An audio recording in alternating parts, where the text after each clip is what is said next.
हरे कृष्णा। हम लोग Shrimad Bhagavatam canto 5 chapter 26 नारकीय स्थिति का वर्णन कर रहे थे, नरक लोक के बारे में पढ़ रहे थे, जिसमें कल हमने यहाँ तक बात की थी कि नरक लोक कहाँ पर है। तो कहाँ पर है? जो गर्भोदक सागर है, जहाँ पर भगवान दक्षाई विष्णु लेटते हैं। और जहाँ पाताल लोक है, मतलब जो भगवान की नाल है, जिस पे ब्रह्मा जी की उत्पत्ति हुई थी, जिस फूल के ऊपर, उस नाल में ही सारे 14 लोक है। तो सबसे नीचे का जो लोक है दैट इज पाताल लोक।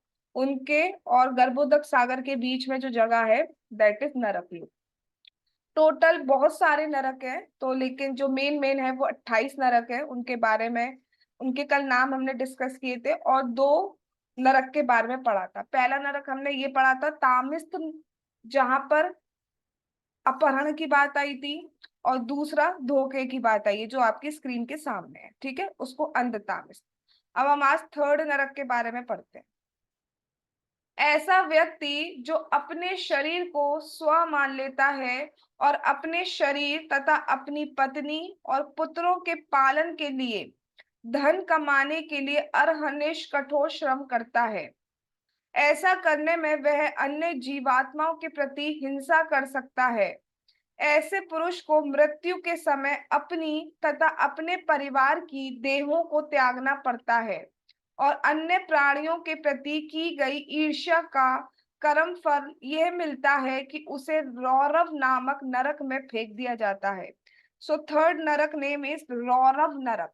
यहाँ पर बात आ रही है तीसरे नरक की, जहां पर पहली बात है ईर्ष्या की। जो लोग ईर्ष्या करते हैं तो उनकी ईर्ष्या का कर्म फल ये मिलता है कि उनको रौरव नामक नरक में डाल दिया जाता है।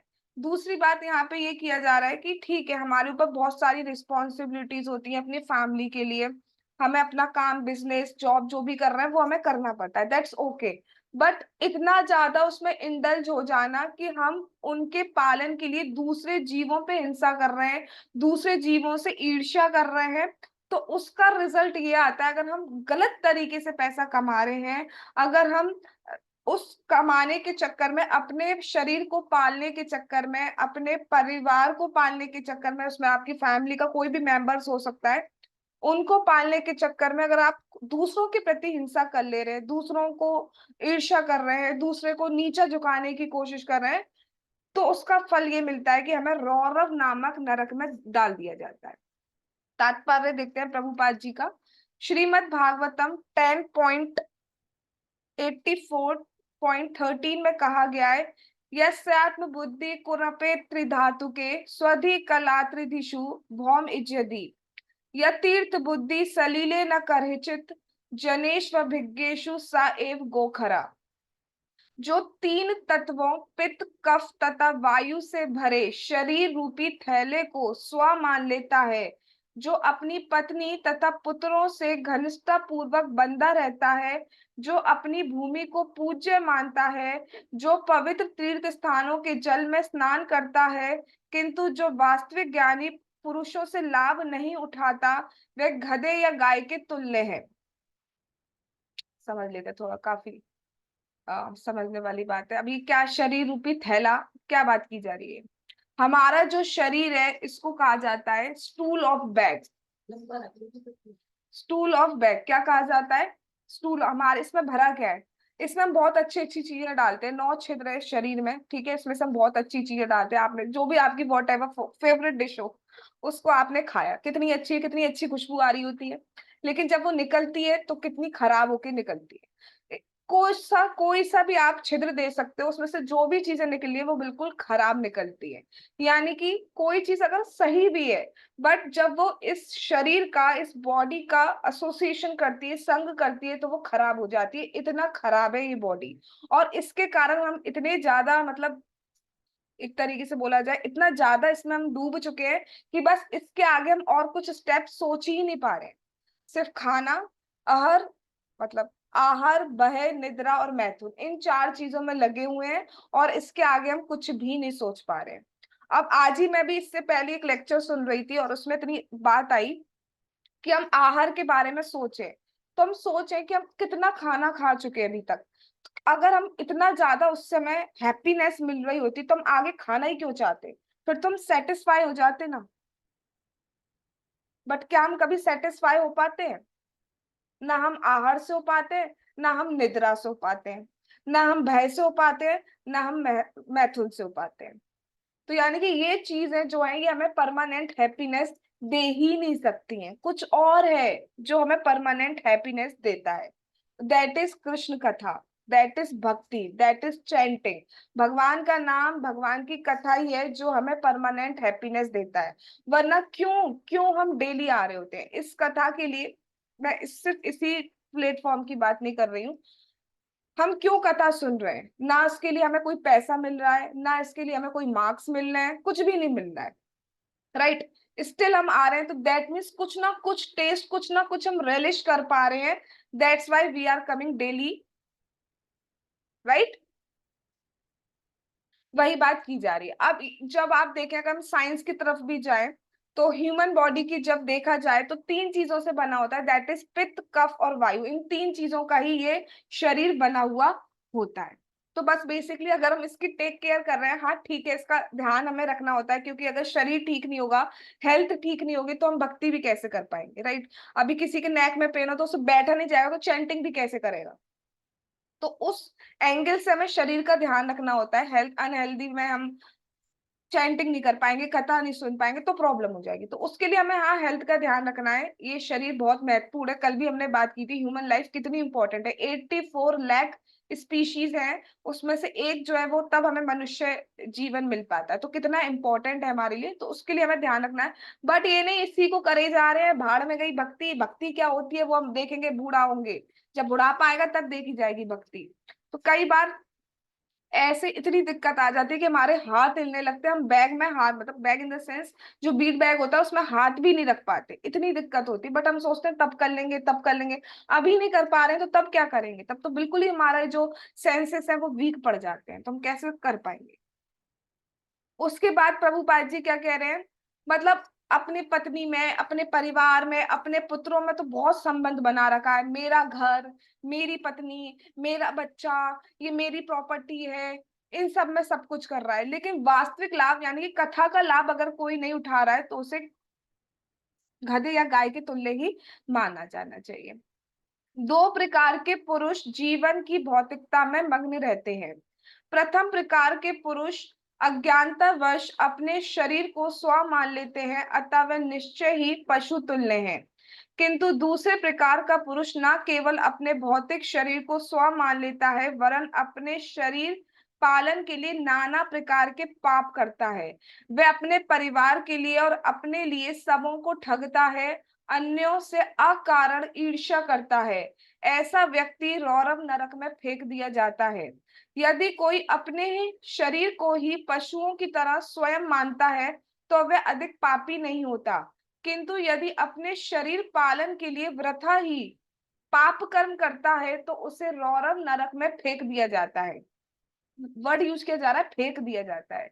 ऐसा श्रीला विश्वनाथ चक्रवर्ती ठाकुर का मत है।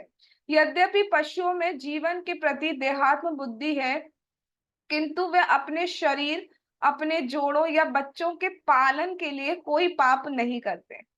Now this one is quite interesting. इसलिए पशुओं को नरक नहीं मिलता, किंतु जब मनुष्य ईर्ष्या करता है और अपने शरीर पालन के लिए अन्यों को ठगता है तो उसे नारकीय अवस्था में रखा जाता है। बहुत इंपॉर्टेंट सेक्शन है ये समझने के लिए। कल भी बात आई थी कि पशुओं को नरक क्यों नहीं मिलता है, हमें नरक क्यों मिल रहा है, हमें पाप क्यों लग रहा है, पशुओं को पाप क्यों नहीं लग रहा है? तो उसका आंसर यहीं पर क्लियर हो जा रहा है। देखिए, दो टाइप के लोगों की बात किया जा रहा है। एक है जिनको ज्ञान नहीं है, जो बॉडी, अपने को बॉडी ही मानते हैं, अभी तक सोल, भगवान का दास ये नहीं समझ पा रहे, तो अपने को बॉडी मान कर जो काम कर रहे हैं, दैट्स ओके, फिर भी ठीक है।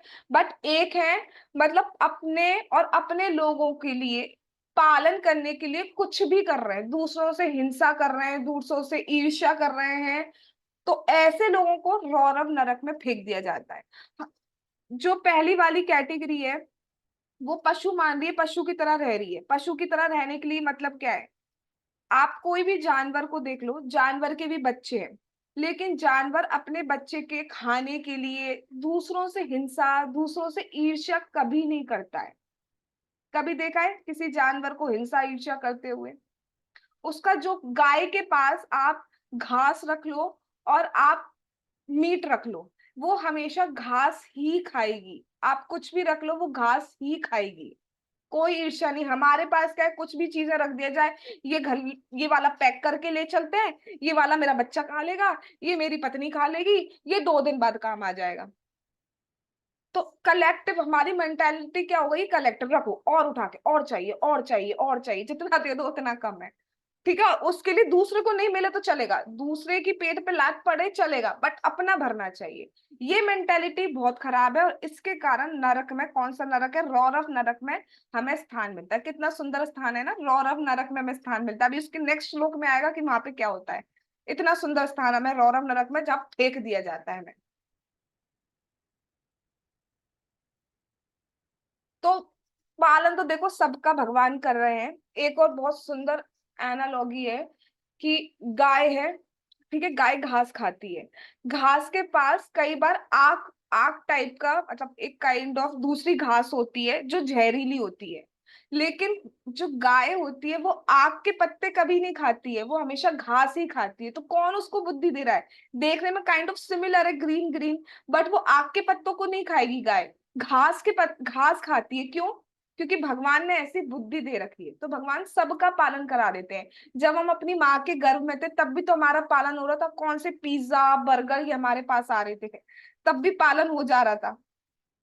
सबका हो जाता है पालन। अब इसका मतलब ये नहीं है बस हाथ रख के बैठ जाओ, भैया कह दी गई है अब हमें कुछ नहीं करना है, अब हम सिर्फ बैठेंगे, लेटेंगे, अब हम कुछ नहीं करेंगे, तो ये नहीं कहा जा रहा है। जो आवश्यक है, जो जरूरी है, वो हमें करना है। बट इसका मतलब ये नहीं है कि, मतलब डिस्टिंग्विश करना में आना चाहिए क्या सही है क्या गलत है। गलत तरीके से नहीं करना है, उसका फिर काउंटर बैक रिजल्ट हमको मिलता है। ठीक है,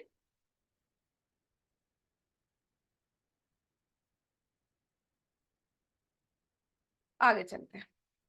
अब ये उसी को कंटिन्यू किया जा रहा है।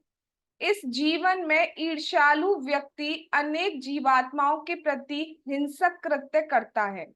अतः मृत्यु के पश्चात यमराज द्वारा नरक ले जाए जाने पर जो जीवात्माएं उसके द्वारा पीड़ित की गई थी, वे रूरू नामक जानवर के रूप में प्रकट होकर उसे असह्य पीड़ा पहुंचाते हैं। विद्वान लोग इसे ही रौरव नरक कहते हैं।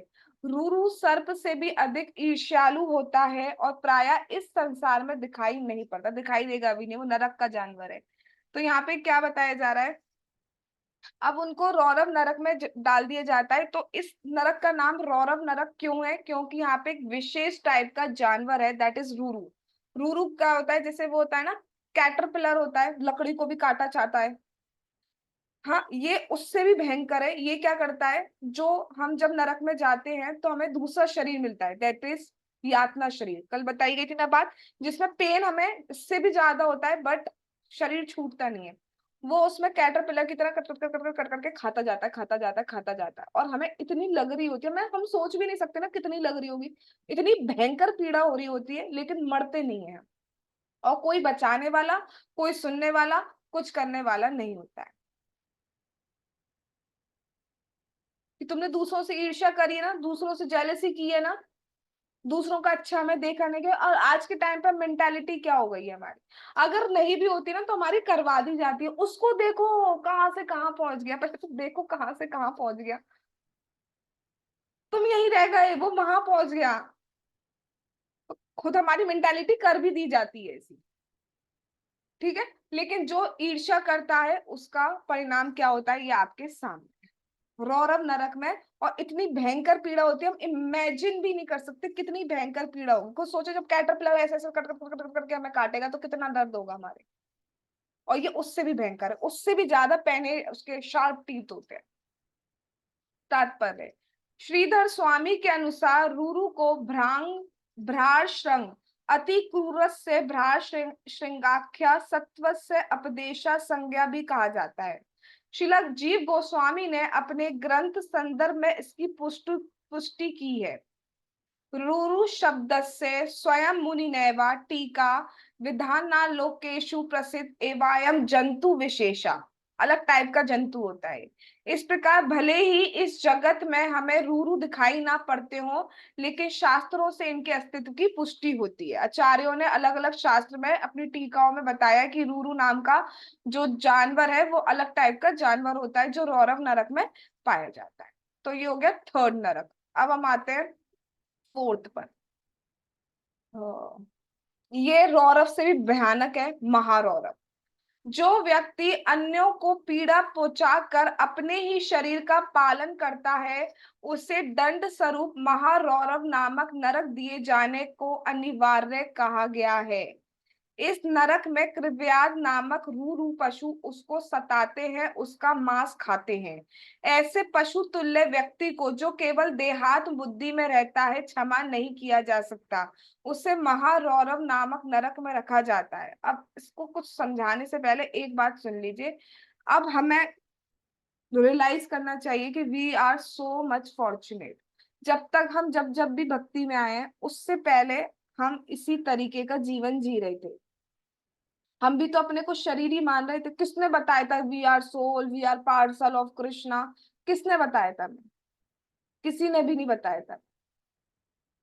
तो हम कहाँ जाने वाले थे? कौन खाने वाला था हमें? तो जिस जो भी आपको जो भी भक्ति में लाए हैं, उनकी बहुत बड़ी कृपा है।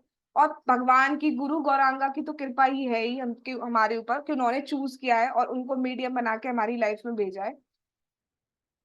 नहीं तो हम किस तरीके का जीवन जी रहे थे, कहाँ जाने वाले थे? राइट। तो इनका कोई वो नहीं होता है, किसी तरीके से काटी नहीं जाती है। सिर्फ भगवान का नाम है जो हमें, एक भगवान का एक नाम सारे पापों को काट सकता है। बट फिर भी मैं हर बार एक ही बात बोलती हूँ कि हम पाप काटने के लिए भगवान का नाम नहीं ले रहे हैं, हम पाप काटने के लिए भक्ति नहीं कर रहे हैं। हम भगवान का प्रेम पाने के लिए भक्ति कर रहे हैं। राइट। तो मतलब सीधी सी बात है, किसी को भी हर्ट नहीं करना है, किसी अपनी अपनी तरफ से पूरा कोशिश करना चाहिए हमें कि हमारी वजह से कोई दुखी ना हो किसी भी तरीके से।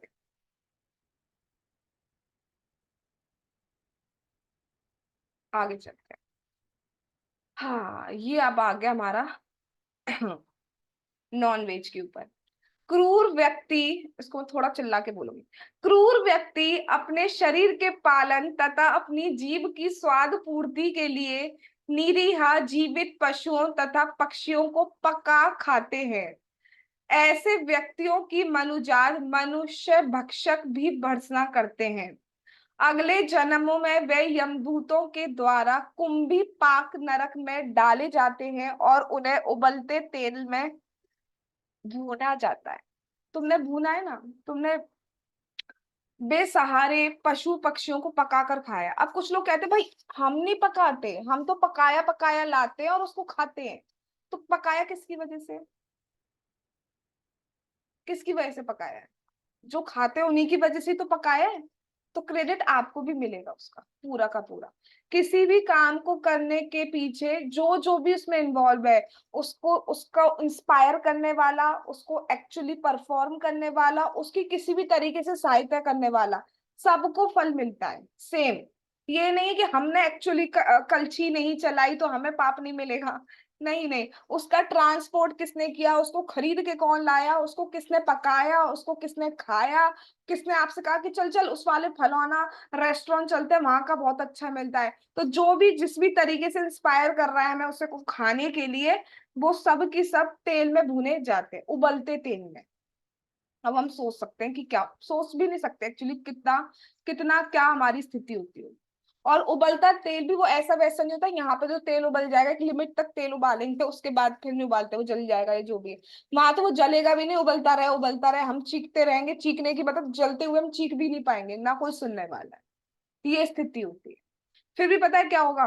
बेशरम हम इतने ज्यादा होते हैं। हमें कुछ लोग तो लिटरली, मेरी कुछ लोगों से बात हुई, उनको बहुत कुछ पता है नरक के बारे में, कि उसके संग ऐसा होगा, उसके बाद ऐसा होता है, अगर हम नॉन वेज खाते हैं तो ऐसा होगा, ये होगा। फिर भी खा रहे हैं। फिर भी खा रहे हैं, क्योंकि सीरियस नहीं ले पा रहे हैं ना। कई बार लोग कहते हैं कहाँ है नरक स्वर्ग, कहाँ है नरक स्वर्ग? यही है। कौन किसने देखा है नरक स्वर्ग? तो देखने की वो भी मत करो, प्रार्थना भी मत करो, भगवान ने सुन ली तो बहुत दिक्कत हो जाएगी, नरक दिखाने बैठ गए तो। तो इसलिए ये हमारा बहुत बड़ा रेगुलेटिव प्रिंसिपल है, नो मीट ईटिंग। आगे चलते हैं। अब आ रहा है बहुत इंपॉर्टेंट, ब्राह्मण हत्या के ऊपर। ये तो खैर बहुत बड़ा पाप है, वो भी ऊपर वाला, सारे पापी बड़े हैं। हाँ।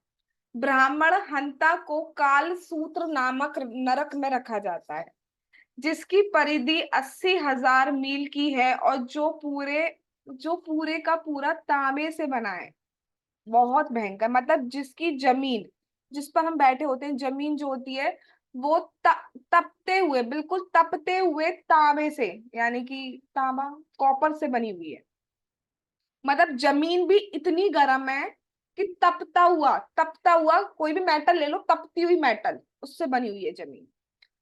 इस लोक की ताम्र सतह ऊपर से, नीचे से तो जमीन इतनी गर्म है क्योंकि तपता हुआ, बिल्कुल बिल्कुल हाई टेम्परेचर होता है नीचे। जो मेटल को अगर आप धूप में रख दो कितनी जल्दी गर्म हो जाती है, और ये तो बिल्कुल तपता ही रहता है। ऊपर से सूर्य, भयंकर गर्मी, हद से ज्यादा वाला टेम्परेचर, नीचे से अग्नियां लगा रही है, तो पूरी तरफ गरम गरम गरम हो रखा है। जरा सा भी कहीं से भी मतलब जाएगा कहाँ, नीचे से उछलेगा, ऊपर भी गर्मी इधर भी अग्नि, बच के जाओगे कहाँ। इस लोक की ताम्र सतह ऊपर से तपते सूर्य द्वारा और नीचे से अग्नि द्वारा तप्त होने से अत्यधिक गर्म रहती है। इस प्रकार ब्राह्मण का वध करने वाला, जो भी ब्राह्मण का वध करता है, भीतर से और बाहर से दोनों से जलाया जाता है। भीतर भीतर कैसे जल रहा है, भूख और प्यास से, कुछ खाने को कुछ पीने को नहीं दिया जा रहा है। और बाहर से तो झुलसा देने वाली गर्मी उसको झुलसाती रहती है। अतः वो कभी लेटता है, कभी बैठता है, कभी खड़ा होता है, कभी दौड़ता है, उसको समझ ही नहीं आता करूं क्या, क्योंकि जिस एंगल से वो बैठेगा, जो भी जेस्चर वो लेगा, उसको गर्म ही लगेगा, वो जलेगा ही। लेटेगा तो जमीन इतनी गर्म है, खड़ा होगा तो पैर जलेंगे, भागेगा तो गर्म, तो जाए तो जा कहाँ। और ऐसे वो हजारों वर्षों तक यातना सहता रहता है। कितनी यातना सहता है, जितने की उस पशु शरीर में रोमों की संख्या होती है। एक पशु, ऐसा कहते हैं, गाय, गाय को मारने वाला, गाय को खाने वाला इतने सालों तक नरकों में पड़ा रहता है जितने गाय के शरीर में रोम होते हैं। अब हम रोम काउंट कर सकते हैं।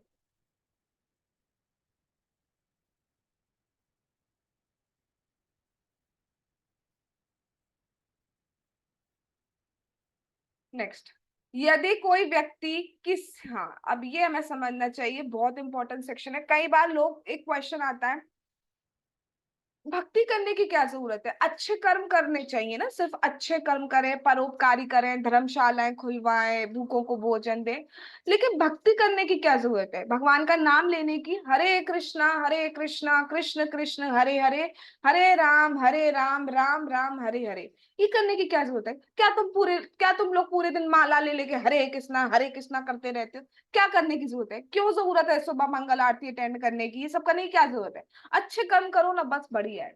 तो उनके लिए कुछ सामने दिया गया। यदि कोई व्यक्ति किसी प्रकार की विपत्ति ना होने पर भी वैदिक पथ से हटता है, तो यमराज के दूत उसे 80 पत्र वन नामक नरक में ले जाकर कोड़ों से पीटते हैं। जब वह अत्यधिक पीड़ा के कारण इधर उधर दौड़ता है, तो उसे अपने चारों ओर तलवार के समान तीक्ष्ण ताड़ वृक्षों की पत्तियों के बीच छटपटाता है। इस प्रकार पूरा शरीर छत विछत होने से वह प्रति पग पग पर मूर्छित होता रहता है और चित्कार करता है, हाय अब मैं क्या करूं, मैं किस प्रकार से बचूं। मान्य धार्मिक नियमों से विपत होने का ऐसा ही दंड मिलता है। जो नियम बनाए गए हैं, जो वैदिक नियम हमें हमारे लिए बनाए गए हैं, उनका पालन अगर हम नहीं करते हैं, तो वो पाप है, वो बहुत बड़ा पाप है, और उसकी सजा भी हमें मिलती है।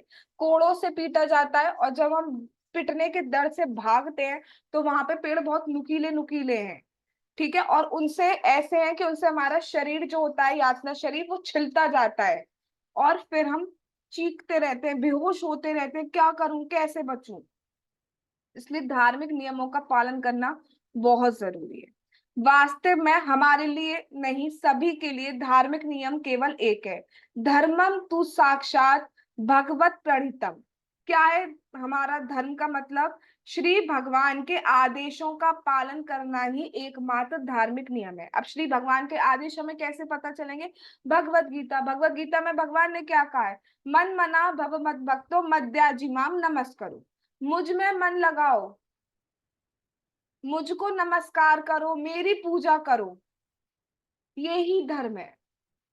ऐसा करने से तो हम एक मतलब बहुत जल्द हम यहाँ से निकल जाएंगे और सीधे भगवत धाम की प्राप्ति कर सकते हैं। बट बात क्या है, दुर्भाग्यवश इस कलयुग में विशेषता प्रत्येक व्यक्ति नास्तिक है। मनुष्य ईश्वर में विश्वास तक नहीं करते, उनके वचनों का पालन तो बहुत दूर की बात है, विश्वास ही नहीं करते। अगर भगवान है तो मैं 3 तक चुटकी बजा रही हूँ, भगवान हमारे सामने आ जाएगा। 1 2 3, नहीं आया ना, कहाँ है भगवान तुम्हारा? तुम्हारा भगवान होता तो आ जाता। हाँ, ऑर्डर सप्लाई है ना, भगवान तुम्हारे कहने से तो चलेंगे। ठीक है, तो ऐसे मतलब जिसको मानना नहीं होगा ना, तो वो कैसे भी मानेगा नहीं। सब कुछ दिख रहा है हमें, कैसे ऑटोमेटिक चीजें चल रही हैं। कोई भी चीज को चलाने के पीछे कंट्रोलर होता है, अपने आप नहीं हो जाती कोई भी चीज। अगर कोई ऑटोमेटिक चीज भी बनाई गई है तो उसका स्विच ऑन कोई करता है तभी वो चलती है। रिमोट से कंट्रोल किया जाता है तब वो चलता है। एरोप्लेन है, उसको भी ट्रैफिक कंट्रोल किया जाता है, तब उसको रास्ता बताया जाता है। बट हम समझ ही नहीं पाते। एक बिग बैंग थ्योरी आई, क्या इतनी बढ़िया थ्योरी है कि ब्लास्ट हुआ और ब्लास्ट से अपने आप क्रिएशन हो गया। कोई भी ब्लास्ट से क्रिएशन होता है या डिस्ट्रक्शन होता है? ऐसे तो मैं हर जगह ब्लास्ट करती हूँ, यहाँ ब्लास्ट कर दूं यहाँ बिल्डिंग खड़ी हो जाएगी, ऐसा हो सकता है? Not possible at all. But भगवान पे विश्वास नहीं कर सकते हम। निज वेद पथ का ये अर्थ भी हो सकता है किसी को अपने धार्मिक नियमों का समुच्चय। प्रारंभ में केवल एक वेद पथ अर्थात धार्मिक नियमों का समुच्चय था, अब अनेक हैं। मतलब अब अलग अलग रिलीजन टाइप बन गए हैं। ठीक है, पहले सिर्फ एक ही था, दैट इज सनातन धर्म। ठीक है, प्रारंभ में केवल, हाँ यहाँ पढ़ लिया हमने, कोई चाहे जिन धार्मिक नियमों का पालन करे, मात्र बंधन ये है कि वह उनका कठोरता से पालन करे। अब आप किसी भी उसका पालन करो, लेकिन कठोरता से पालन करना है। ऐसा नहीं कर लेंगे भाई, माला 12 बजे हो रही है, माला रात के 1 बजे हो रही है, माला तो समझ में आ रही है कैसी हो रही है माला। कठोरता से पालन करें। नास्तिक वह है जो वेदों को नहीं मानता, किंतु यदि कोई भिन्न धर्म पथ का अनुसरण करता है तो इस श्लोक के अनुसार उसे चाहिए कि वह उसका अनुसरण करे। कोई चाहे हिंदू हो, मुसलमान हो, ईसाई हो, उसे अपने ही धार्मिक नियमों का पालन करना चाहिए। तो उसके धर्म में भी जो बताया गया वो पालन करना चाहिए। लेकिन सब धर्म का सार यही है, प्रेम। ठीक है, सब मैं पहले भी बताया था एक सेक्शन में, वहां पे लव कहते हैं, वो कहते हैं कि खुदा से मोहब्बत करो।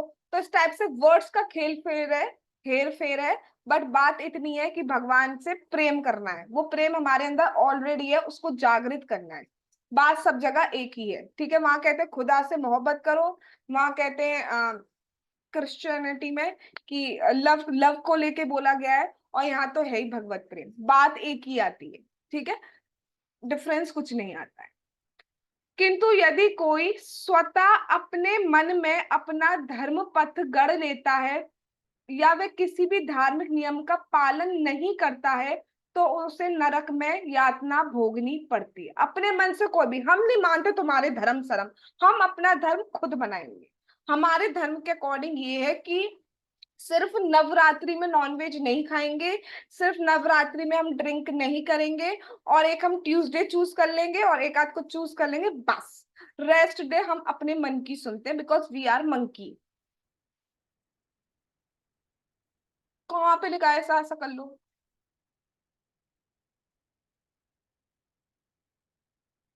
कहने का तात्पर्य ये है कि मनुष्य को किन्हीं धार्मिक नियमों का पालन करना चाहिए। यदि वह ऐसा नहीं करता तो वह पशु से किसी भी प्रकार श्रेष्ठ नहीं है। अगर धार्मिक नियमों का पालन नहीं कर रहा है तो पशु ही है। कल भी हमने बात की थी कि ट्रैफिक लाइट है, ट्रैफिक लाइट एक रूल है, नियम है, ठीक है, जब तक रेड लाइट हो रखी है वी कांट क्रॉस, जब तक ग्रीन नहीं होगी। लेकिन अगर सपोज कोई डॉग कोई डंकी वहां से क्रॉस कर जाता है तो उसको सजा नहीं मिलेगी, क्योंकि उससे ये एक्सपेक्टेड है कि वो रूल्स का फॉलो नहीं कर सकता, राइट। अब अगर हमारे लिए रूल्स बने हैं और हम रूल्स फॉलो नहीं कर रहे हैं, तो that means we are two legged animal. जैसे पशु नियमों का पालन नहीं कर सकता और हम नियमों का पालन नहीं कर रहे हैं, तो हम पशु हैं। जो हमारे लिए फोर रेगुलेटिव प्रिंसिपल बनाए गए हैं उसको हम फॉलो नहीं कर रहे हैं, तो basically we are two legged animal. वो नियम हमें इंसान बनाने के लिए है। भक्ति तो बहुत आगे की बात है, पहले तो अभी तो हम पशु टाइप का जीवन जीते हुए आ रहे हैं, तो ये नियम तो हमें इंसान बनाते हैं, और हम इंसान भी नहीं बनना चाह रहे। हम करेंगे, हम नहीं करेंगे, हम करेंगे अपने मन की, तो करते रहिए मन की, फिर जब नरक में मिलता है तो फिर कहते हैं कि हम नहीं करेंगे कभी, फिर आते हैं फिर दोबारा यही करने बैठ जाते हैं, यही चलता आ रहा है। ज्यो ज्यो जैसे जैसे कलयुग आगे बढ़ रहा है, मनुष्य नास्तिक होते जा रहे हैं, और सो कॉल्ड तथाकथित मतलब सो कॉल्ड धर्म निरपेक्षता को ग्रहण कर रहे हैं। उन्हें तनिक भी ज्ञान नहीं है कि 80 पत्र वन में उन्हें दंडित किया जाएगा। बिल्कुल भी सो कॉल्ड धर्म मतलब नाम का धर्म है, वो धर्म नहीं है। हम यहाँ जाते हैं, हम बस जय जय जयकार करते हैं, एक धूप बत्ती जलाते हैं और चलो हो गया काम, बस। शिव जी का पता नहीं क्या बना दिया गया, वो चिल्लम पीते हैं और इतनी खराब खराब फोटोज बना दी गई, जहर पीते हैं शिव जी, पी लो जहर।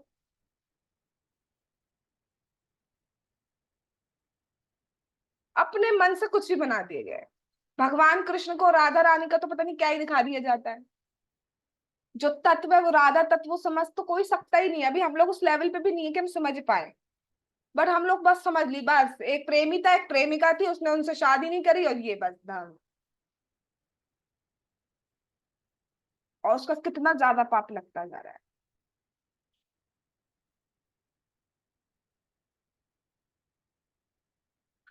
अगले जन्म में यमदूत निर्दोष पुरुष या ब्राह्मण को शारीरिक, हाँ यहाँ पे ये बात की जा रही है, अगर किसी निर्दोष पुरुष को सजा दी जाती है तो उस जिसने सजा दी है उसको भी पाप पड़ता है, ठीक है। जैसे राजा राजा ही सजा देता है, तो अगर निर्दोष पुरुष को निर्दोष ब्राह्मण को उसकी गलती नहीं थी लेकिन फिर भी बात नहीं मानी और उसको सजा दे दी, तो उसके लिए भी पाप पड़ता है, दैट इज सूकर मुख।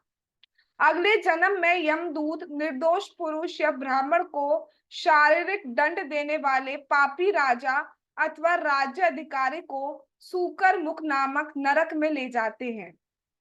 यहाँ उसे यमराज के दूत उसी प्रकार कुचलते हैं जिस प्रकार गन्ने को पेर कर रस निकाला जाता है। गन्ना, गन्ने का जूस तो पिया ही होगा, ठीक है। तो गन्ने के जूस को मशीन में देखा जाता है कैसे डाला जाता है, उसको गन्ने को डाला जा रहा है, फिर उसका जूस निकल गया, वो बेचारा सिकुड़ सा गया है, उसको फिर लिया जाता है, उसको फिर डाला जाता है, अभी तो उसमें थोड़ा सा बचा है, अभी कुछ बाकी है फिर वो निकलता है, फिर उसको और डाला जाता है, जब तक पूरा उसका जूस निकल जाता है, उसमें कुछ रह ही नहीं जाता, तब तक उसको मशीन में डालते रहते हैं, डालते रहते हैं, डालते रहते हैं, कुचलते रहते हैं, कुचलते रहते हैं, एक ड्रॉप नहीं रह जाए एक्स्ट्रा। वह स्थिति हमारी होती है। जिस प्रकार से निर्दोष व्यक्ति दंडित होते समय अत्यंत दंडनीय ढंग से चिल्लाता है और मूर्छित हो जाता है, वो चिल्लाता है कि मैं निर्दोष हूं, मैं निर्दोष हूं, लेकिन फिर भी उसे मारा जा रहा है। और कई बार ऐसा भी देखा जाता है आज के टाइम पे, अपने को बचाने के लिए, अपने लोगों को बचाने के लिए हम दूसरे पर जबरदस्ती ब्लेम लगाते चले जाते हैं, लगाते चले जाते हैं। आजकल तो कितने गलत प्रूफ्स भी बन जाते हैं, क्या क्या चीजें, कितनी गलत गवाहियां होने लगी हैं। उन सब का क्या हो रहा है कि सूकर मुख नामक नरक में ले जाने की उन सब की तैयारी हो रही है। निर्दोष व्यक्ति को दंड देने का फल यही है कि हमें भी गन्ने की तरह मशीन में डाला जाएगा, हम चिल्लाते रहेंगे, डालते जाएंगे, चाहते जाएंगे, डालते जाएंगे, और ये एक दिन की बात नहीं है, कई हजारों सालों तक।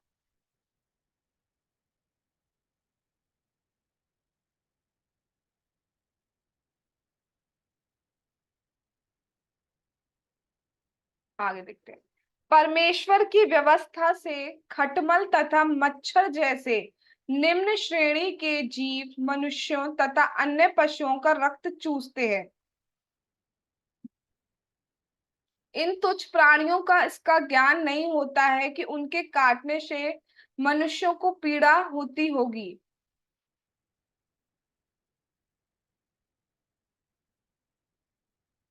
मतलब ये बताया जा रहा है जो मनुष्य दूसरे जीवों का और दूसरे पशुओं का रक्त चूसते हैं, रक्त चूसने का मतलब बहुत ज्यादा परेशान करते हैं, और उच्च श्रेणी के मनुष्यों जैसे ब्राह्मण, क्षत्रिय तथा वैश्य में चेतना विकसित रूप में होती है। अतः वे जानते हैं कि किसी का प्राण घात करना कितना कष्टदायक है। यदि ज्ञानवान होते हुए भी मनुष्य विवेकहीन तुच्छ प्राणियों को मारता है या सताता है, तो वह निश्चित ही पाप करता है। अब प्राणी में मनुष्य भी हो सकते हैं, जानवर, कीट पतंगा, पक्षी, सब कुछ इसमें आ जाएंगे। दूसरे पक्ष प्राणियों को जो मारता है, सताता है, वो निश्चय ही पाप करता है। ऐसे व्यक्ति को रखा जाता है अंधकूप में, और उस कुएं में क्या होता है, बहुत ही अंधेरा होता है इस कुएं में, और उसे वहां पर सारे पक्षी, पशु, सर्प, मच्छर, जू, कीड़े, मक्खियां, ये सब उसको सताते हैं और चारों ओर से उसको आक्रमण करते हैं, उसकी नींद हराम कर देते हैं। आराम ना कर सकने के कारण वह अंधकार में घूमता रहता है, लेकिन कहीं भी उसे चैन नहीं मिल पाता, जो दूसरे प्राणियों को सताता है और मारता है। तुमने दूसरे का सुख चैन छीना, अब तुम्हारी नींद छीन ली जाएगी। तुमने दूसरों को बहुत सताया है, खून चूसा है, खून चूसने का मतलब एक तो हो गया कि हाँ प्रॉपरली खून चूस रहे हैं, एक है वैसे भी एक वो दी जाती है एनालॉगी, खून चूसना, इतना परेशान कर दिया कि सब चूस लिया उसका, तो उसके लिए यातना क्या मिलती है कि इसको अंधकूप नामक नरक में रखा जाता है। तात्पर्य, इस शिक्षाप्रद श्लोक से हमें पता चलता है कि निम्न प्राणी प्रकृति के नियम अनुसार मनुष्यों को तंग करने के लिए उत्पन्न किए गए हैं, अतः वे दंडनीय नहीं है। चूंकि मनुष्यों में चेतना विकसित है, अतः वे वर्णाश्रम धर्म के नियमों के विरुद्ध कुछ भी नहीं कर सकते, अन्यथा भर्त्सना के पात्र होंगे। भगवान ने भगवत गीता में कहा है चातुर्वर्ण्य मया सृष्टम गुण कर्म विभागशः। प्रकृति के त्रिगुणों और नियत कर्म के अनुसार चारों वर्ण मेरे द्वारा रचे गए हैं। अतः समस्त मनुष्यों को चार वर्णों ब्राह्मण, क्षत्रिय, वैश्य, शूद्र में विभाजित करना चाहिए और उन्हें निर्दिष्ट नियमों के अनुसार कार्य करना चाहिए। वे उन नियमों से तनिक भी विपथ नहीं हो सकते। इन नियमों में से एक में बताया गया है कि उन्हें किसी पशुओं को, यहाँ तक कि जो मनुष्यों को सताते हैं, उन्हें भी कष्ट नहीं पहुंचाना चाहिए। कल क्वेश्चन आया था कि अगर हमें मच्छर सता रहा है तो क्या हम उसको सहते रहें? पहली बात तो घर में इतनी सफाई रखें कि मच्छर ये सब नहीं हो, ठीक है। और दूसरी बात, कुछ व्यवस्था ऐसी कर दो, मतलब उनको सताओ मत, मारो मत, मारना नहीं चाहिए हमें चींटी मच्छरों को, सफाई कर दो, बाहर निकाल दो, ऐसे करना, ठीक है। यद्यपि शेर किसी पशु पर आक्रमण करके उसे मारकर मांस खाता है, तब भी वो पापमय नहीं है। क्यों? क्योंकि उसमें बुद्धि नहीं है, उसको बनाया ही इस टाइप से गया है। लेकिन हमारे पास बुद्धि बनाई गई है, हमें, हमारे पास चॉइस है, हमारे पास फ्री विल है कि हम उसका सही यूटिलाइज करें या फिर बिल्कुल ही पशुओं की तरह जीवन जिए। हम अपने टीथ को चेक करें, अगर बायोलॉजी पढ़ी है या नहीं पढ़ी तो भी हम समझ सकते हैं। जो मांस खाते हैं उनके जो टीथ होते हैं वो फाड़ने वाले होते हैं, हमारे टीथ फाड़ने वाले नहीं है, चबाने वाले हैं। दैट मीन्स हमारा जो, हमें जो बनाया गया है वो मांस खाने के लिए नहीं बनाया गया है। कितनी बार देखो नरकों में आधे से ज्यादा बात मांस को लेके आ रही है।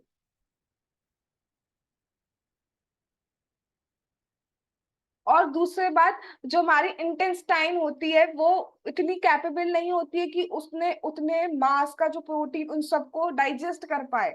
वो मांस कई सालों तक पड़ा रहता है, डाइजेस्ट नहीं होता। हमारा हमारा जो डाइजेस्टिव सिस्टम है वो मीट ईटिंग के लिए है ही नहीं। एक और बहुत सुंदर बात है, कुछ लोग ना बहुत प्रोटीन के नाम पर बोल देते हैं कि हम मीट खाते हैं। तो अच्छा सुनिए, कितनी सुंदर बात है, कल सुनी थी मैंने लेक्चर में। आप मीट खा रहे हैं टू गेट प्रोटीन, और जिसे आप खा रहे हैं उसने तो वेज ही खाया है, घास खाई होगी, तो यानी कि उसको तो प्रोटीन उससे मिल रहा है, और आप उसको ना खा के आप उस जीव को खा ले रहे हैं। तो डायरेक्ट वो प्रोटीन वाली चीज जो खाइए, साग सब्जी, दूध, दही, पनीर। दूध की तो अगर वैरायटीज पूछने बैठे तो कितनी वैरायटी बन सकती है, दूध, मक्खन, पनीर, छाछ, आइसक्रीम दूध वाली, और बहुत सारी चीजें। बट नहीं, अगर खाना नॉन वेज खाना ही है तो फिर हमारे मसाले भी क्यों डाल रहे हो, हमारी सब्जियां भी क्यों डाल रहे हो, खा लो ऐसी। तो नहीं, हमें सब चीज चाहिए। लेकिन उसका आप देखो 3-4 श्लोकों में सिर्फ यही बात आ रही है कि दूसरों को सताना, ये सताना ही तो है। वो पशु, कौन पशु चाहेगा मुझे मारे? आप एक एक जीव को उसके परिवार से भी तो अलग कर रहे हो। उस जीव के, यानी कि जो भी जानवर है उसके भी तो बच्चे आदि थे, उससे आप अलग कर रहे हो। कि उसको सताना नहीं कहेंगे? कितना दुख दिया जा रहा है।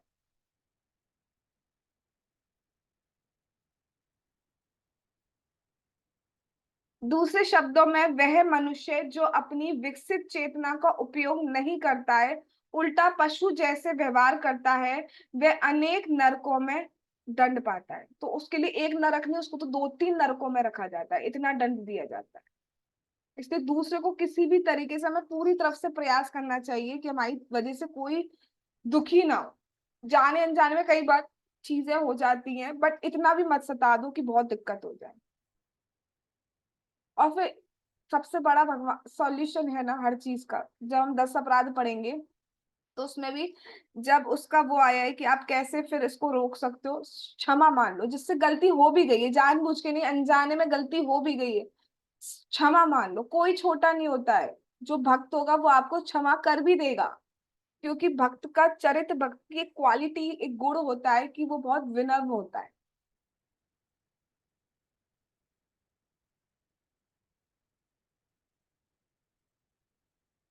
ठीक है, आज हम यही रुकते हैं। आगे के नरकों का वर्णन भगवान ने चाहा तो हम कल करेंगे। आज जरा इसको डाइजेस्ट कर लें, ये जू क्या क्या खाई जा रहे हैं हमें।